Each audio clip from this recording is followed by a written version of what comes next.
19 new faces have been inducted in the Union Cabinet as part of Prime Minister Narendra Modi's expansion plan, while 6 MOSs are on their way out. According to the BJP induction of 19 ministers of state, the Prime Minister's economic development priorities outlined in the budget, as well as political goals such as reaching out to Dalits ahead of crucial assembly elections in Uttar Pradesh. These 19 come from 10 states, including Uttar Pradesh, Gujarat, Rajasthan, West Bengal, Maharashtra, Madhya Pradesh, Delhi, Uttarakhand, Karnataka and Assam. Only one minister, Prakash Javadekar, who was Minister of State with independent rank, has now been elevated to a full cabinet rank, which means Piyush Goyal and Dharmendra Pradhan have lost out. Whether portfolios will change after the induction of these 19 new faces still remains to be seen. I want to introduce our guest this morning. Rajdeep Sardesai is with us, as also Manisha Priyam and Nalini Singh. I want to go across to Rajdeep first. Rajdeep, if for a moment you were to look into your political crystal ball, what are the kind of changes you actually expect? One is your set of expectations. The other is what you believe Narendra Modi is likely to do. Will we see a mass change in who's handling what portfolio in addition to these 19 new MOSs coming in?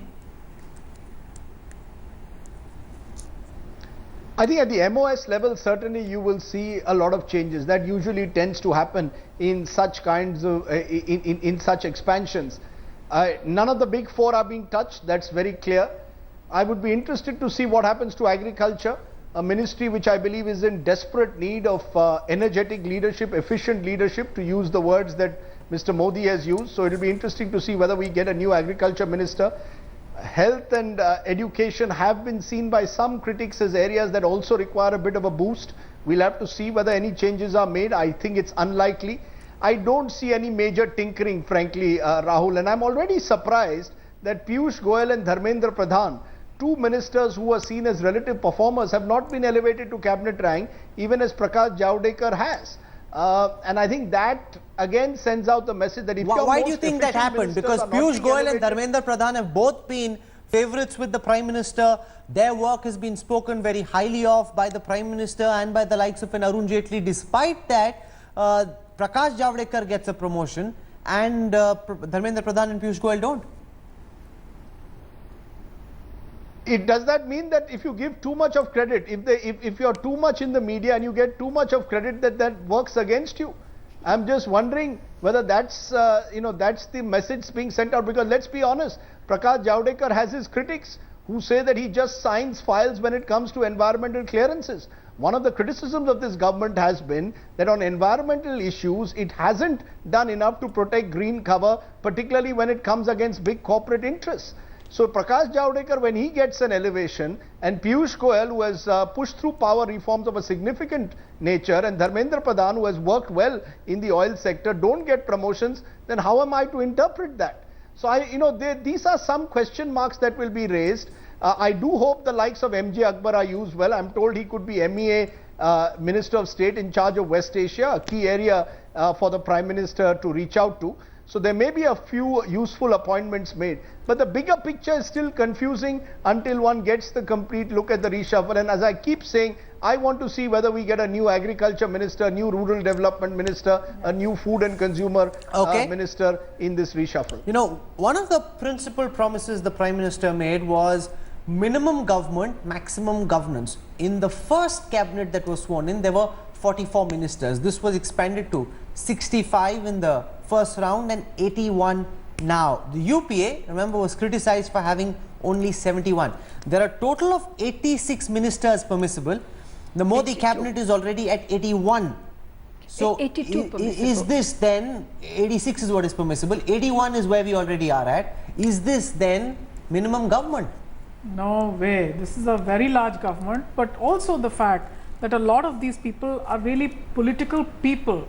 So in a sense, they would be there as political representatives, doing a lot of political work for the forthcoming elections. All the tribal leaders inducted from Gujarat, especially, for example, that's the other state that goes into elections. So all of them will be on the ground. So I would say still a centralization of powers in and around the Prime Minister, the more the number of political ministers that you have. So in a sense, this is a very large government, but this is also a political type of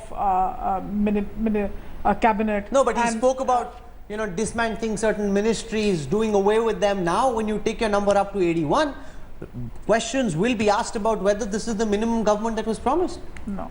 Well, certainly, I think the minimum government, that kind of slogan fell away quite a long time ago. You've seen more centralization, you've seen more emphasis on public sector units of the government doing things. And the government can only do things via ministers and via bureaucrats. So the minimum government, I think, was a useful slogan at that time. That's fallen away. But I think what I would say that is this question of, Rajdeep is completely correct on focusing on agriculture all the time, because about 60 to 70 crore Indians are dependent on agriculture for their next meal, for their livelihood. So let me just take one little thing. In the budget, and let's not lose track of these things, in the budget there was an interest subsidy on agricultural loans. I just want to see, did big farmers take the loans or did small farmers take the loans? Let the new agriculture minister or the existing one give us a little report, us also a little report card on that.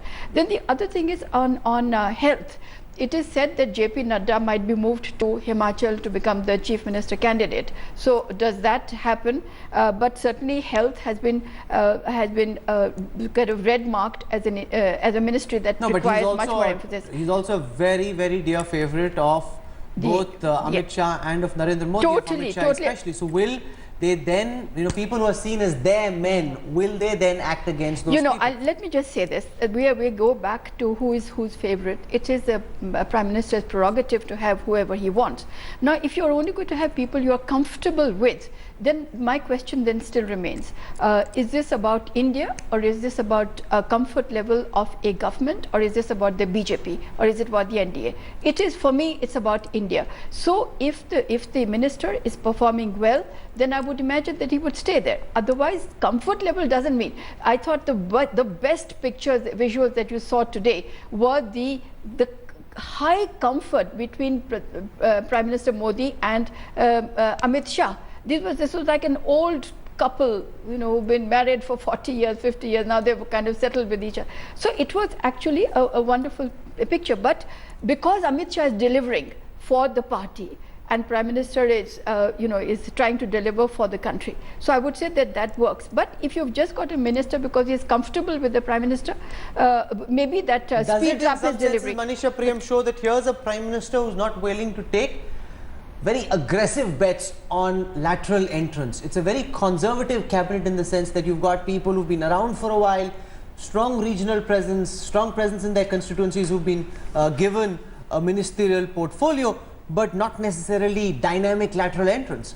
Look, I am a technical expert myself, and I do have very strong reservations on the fact winning elections is a different kind of hard work on the ground. You have people who win 5 elections, and you have somebody who's been through the university system, and this is not just India. Remember, Brexit is also a revolt against rule by experts. Lots of it happening all over the world. So experts can be brought around lateral entry to the government, but they need not necessarily be elevated to government positions. Remember, this government, for example, has retained one of the key technical expertise laden programs of the earlier government. The UID is the basis of a lot of what is happening here. So the program scheme design is largely one of implementation now, and that's something that can be handled through the bureaucratic machinery or by experts if they are inducted. Okay, we've got breaking news coming in now that 6 ministers have resigned from the Modi cabinet. Their resignations have been sent. Nihal Chand, you've also got Ram Shankar Kathiria, Savarlal Jat, Mansukh Wasawa, Mohan Kundaria, GM Sideshwara. Now, one of these, so Giriraj Singh stays. There was a question about whether he will go. He stays. Nihal Chand had very serious charges against him in Rajasthan. When the story broke out, at that time they didn't take action against him, but now he will no longer be part of the cabinet. So these are the people, Rajdeep, who are on their way out. What do you make of the list of those who will no longer be part of the Modi government? I think clearly names like Nihal Chand and Mr. Kathiria were expected to lose their ministerial berths. Both were under a cloud. Other names that you mentioned, none of them would set the Yamuna on fire.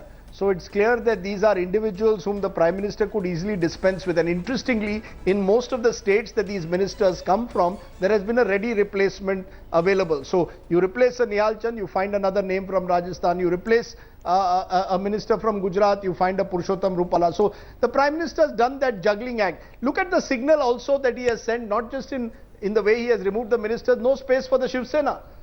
An ally, a troublesome ally, has got no space. So this is very much in that sense a BJP so there was Anil Desai who was offered a Minister of State's portfolio, but he said, Uddhav Thackeray, when speaking to India Today, said that they will accept only a cabinet rank. They weren't ready to give Anil Desai an MOS portfolio, and therefore they didn't take up the offer from Amit Shah and Modi.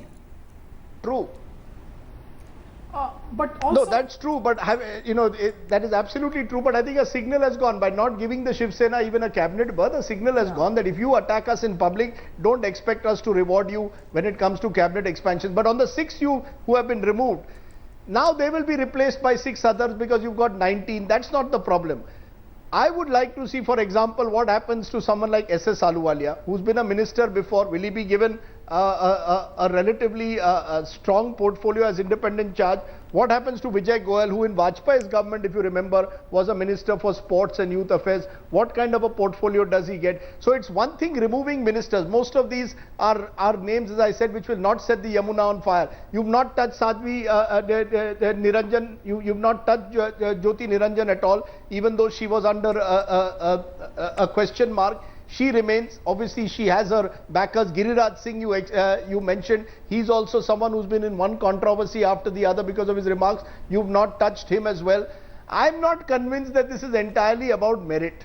I'm sorry to sound skeptical, but I'm not convinced this is all about merit. This is also about accommodating at one level various interest groups, which is why I'm saying, let's at least get in the key portfolios, thinking about the country like agriculture, people who can make a difference. Piyush Goyal in power has made a difference to that ministry. Let's get someone now in agriculture who can make that difference. I think that, I would like to see, frankly, even a Nitin Gadkari move to an agriculture. He's a doer. If the Prime Minister is rewarding doers, having set in motion what he has in surface transport, move him to agriculture. He's got experience in that sector. Let's see what he can perform there. I think that's what I want to see. I want to see some greater energy in the truest sense of the word. Otherwise, these words that the Prime Minister is using will not really resonate in the way that they I want to should. go across to Brajesh Pandey, who covers the BJP for us. Brajesh, Nihal Chand, Ramshankar Kataria, Sawarlal Jat, Mansak Wasawa, Mohan Kundaria, GM Siddhaveshwara. What's the message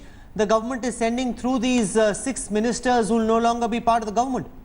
Well, I think, there is a mixed message because Ramshankar Kataria, there was a couple of charges against him in the sense that he was making controversial statements, or he made a couple of controversial statements which embarrassed the government. But if embarrassing the government is the sole criteria, as Rajiv was just saying, you have to remove almost half the cabinet. What I'm getting to hear is that Ramshankar Kataria's firebrand rhetoric will be put to good use in the organization when BJP in Uttar Pradesh, when BJP will start their campaign in all earnestness in Uttar Pradesh. Mansukh Wasawa would be hearing is that the government is not very happy with the kind of role he's playing in Gujarat, and that is also one of the big reasons why he has been replaced. Apart from that, the other 3, there is, barring some performance issue, there is no clear indication as to why Mohan Bhai Kundaria has been dropped. Nihal Chand, we know that, he has faced rape allegations, so his being axed from the cabinet was imminent, but it took so long for the government to act against him, also doesn't wash eye in the public. So there are a whole host of reasons about why these 6 were shown the door by the Modi government. Okay, and then the most important question, when do we have the list of who gets to do what? Brajesh, do you know?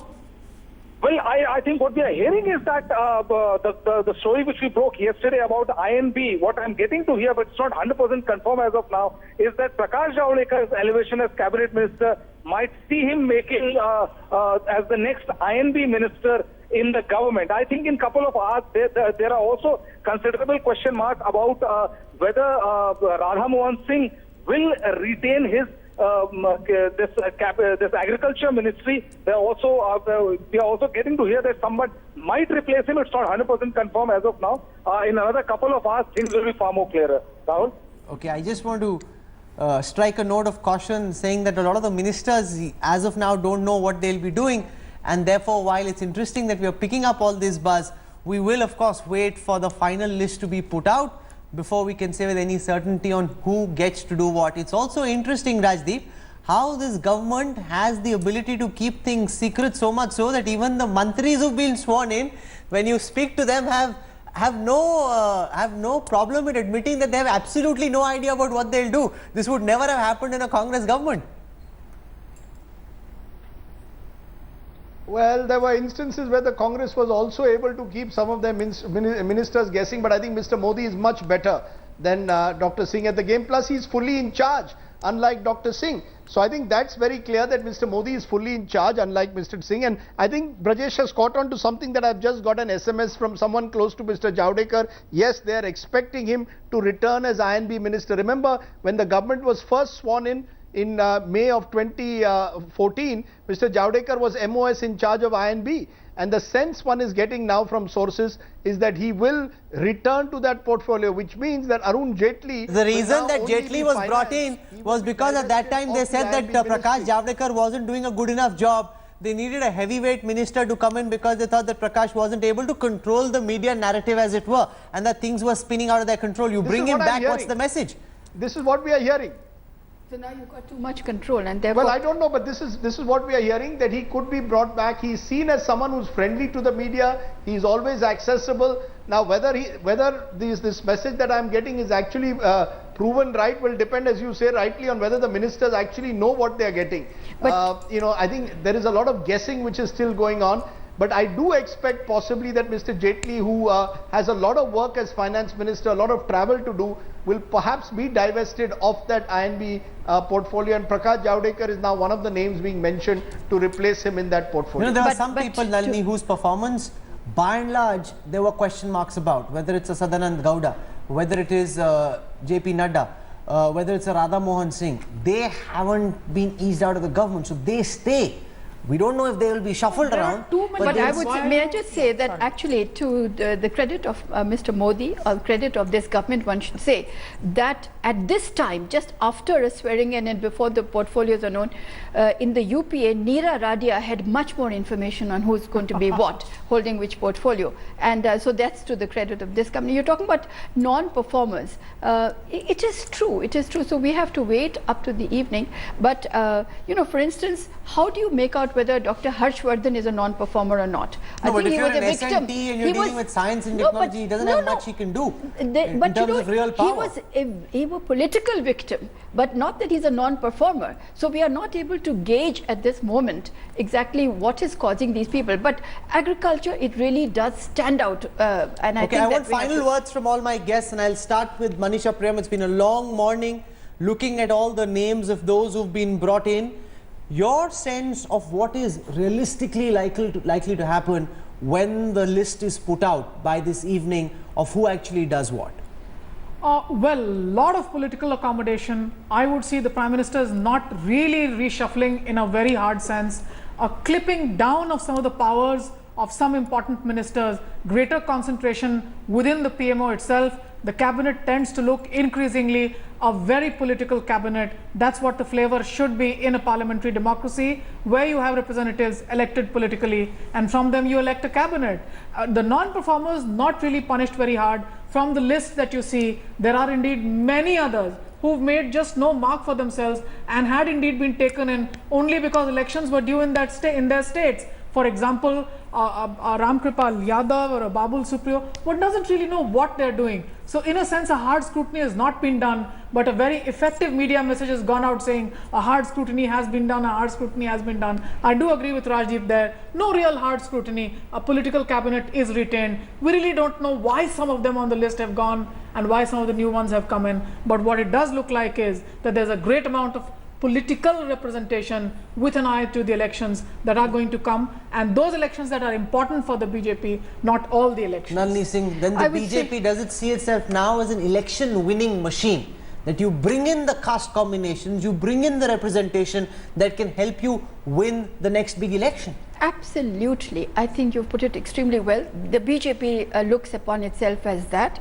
And, you know, also I must say that there is an element, one is slightly disturbed because every minister, almost every minister invokes Prime Minister Narendra Modi's name, even when it need not be invoked. So I would like to see, and I have one or two people in mind, it's unfair to name them just now, to see if their portfolios are changed, because these are non-performers, but they do keep chanting his name. So does that help? What I do see is being aggressive helps. I think Smriti Irani is going to retain her portfolio, and you know, she is an extremely aggressive sounding minister, so that seems to help. I think they should also look out a little bit for the message that goes out when the allies are, let's say Shiv Sena, when they are on the verge of being unhappy. What is the message that goes out? That all power just now is with the BJP. And the BJP message that is all goes that out counts. is very clear. Take it or leave it. This is what we give you. If you want to stay, you're welcome. So If the you BJP is expecting to go beyond 282 then, in that case by itself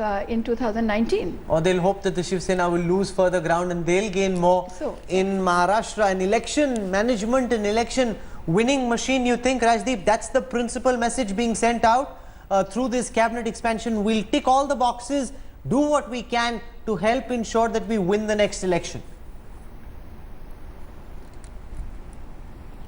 In a way, the BJP is now the Congress of old.